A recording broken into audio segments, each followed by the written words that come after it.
Je voudrais faire une mise à jour très rapide sur ce qui est du mouvement des Gilets jaunes. Il y en a beaucoup qui revendiquent encore leur mouvement en utilisant l'article 35 de la Déclaration des droits de l'homme et du citoyen. Alors, il se trouve que la manière dont vous pensez me fait vraiment penser à ceux qui soutiennent Trump aux États-Unis. Vous êtes autant attaché à l'article 35 de la Déclaration des droits de l'homme et du citoyen que les Américains sont attachés à leur deuxième amendement. Autrement dit, vous abusez clairement d'un article dont vous ne comprenez que les grandes lignes.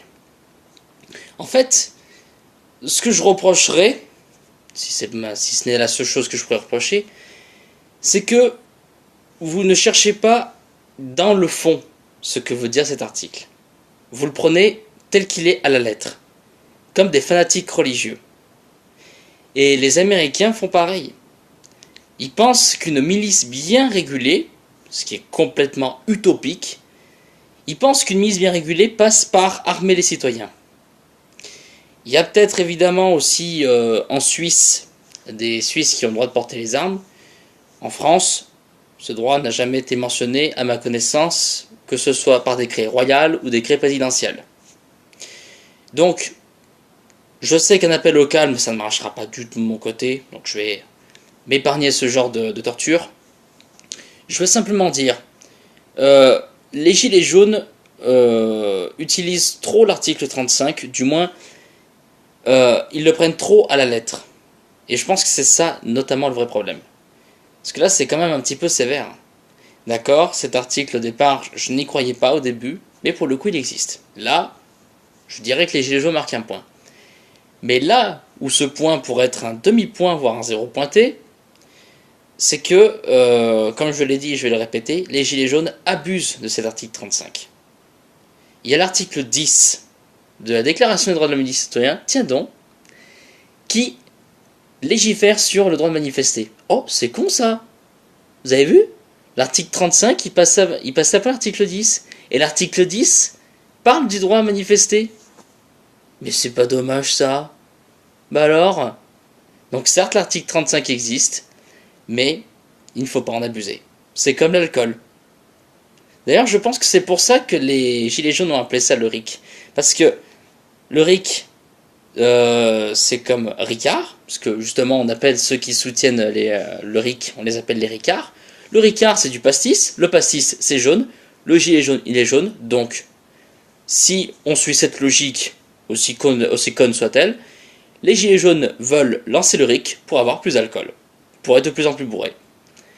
Et comme je pense que certains, sans vouloir offenser qui que ce soit, sans même vouloir insulter, sont parfois un petit peu portés sur la boisson, si ce n'est pas sur d'autres choses dont on ne va pas parler, eh ben, ils sont peut-être autant portés sur la boisson qu'ils ne le sont sur l'article 35.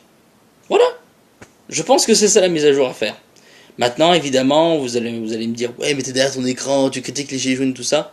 Ouais, mais moi, au moins, je me cache pas derrière un texte. Moi, je monte ma gueule. Maintenant, vous allez me dire, alors ça, j'ai vu beaucoup de trucs. Des commentaires là-dessus qui disaient, ouais, super, c'est bien que tu montes ta tronche, on va te défoncer et tout. Mais allez-y, mais envoyez-moi vos commentaires des plus bas soient-ils. Vous êtes en train de montrer votre vraie nature simplement en m'insultant. En fait, limite, si je devais demander qu'une chose, c'est ça. Insultez-moi dans les commentaires. Parce qu'au moins, vous montrez qui vous êtes vraiment. Des gros larges qui sont pas foutus de m'insulter en pleine face. Même si c'est derrière un écran, je m'en fous. Du moment que vous ayez le courage de montrer votre gueule et de me dire, les yeux dans les yeux, ce que vous pensez vraiment de moi, là pour le coup on pourra discuter.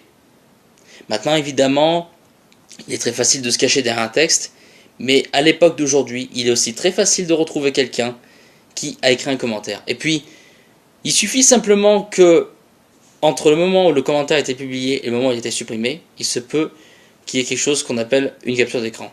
Donc malgré tout, il restera une trace. Donc réfléchissez bien avant de m'insulter, avant de me critiquer quoi que ce soit. Réfléchissez bien. Parce que vous avez tendance à oublier qu'à l'époque d'aujourd'hui, on peut facilement être retrouvé partout où l'on va, quoi qu'on dise, quoi qu'on fasse. Big Brother est partout. Et j'en suis le premier conscient. Je sais que ce que je peux dire parfois peut être à la limite de l'insulte. Parfois je me retiens de sortir des gros mots que certains méritent, mais clairement. Et pourtant, je sais quand même me retenir. Donc, s'il y a au moins une chose à faire, c'est demander aux gilets jaunes de bien lire l'article 35. Après, il y a lire et il y a comprendre.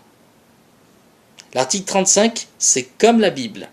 Si tu ne la comprends pas, ne le lis pas. C'est tout con. Il faut juste faire un petit peu preuve de jugeote. Il n'y a rien de plus simple. Maintenant, les gilets jaunes ne réfléchissent pas de la même manière que nous. Ah, un petit jeu mot passage. Petit truc subliminal, ça va tout seul.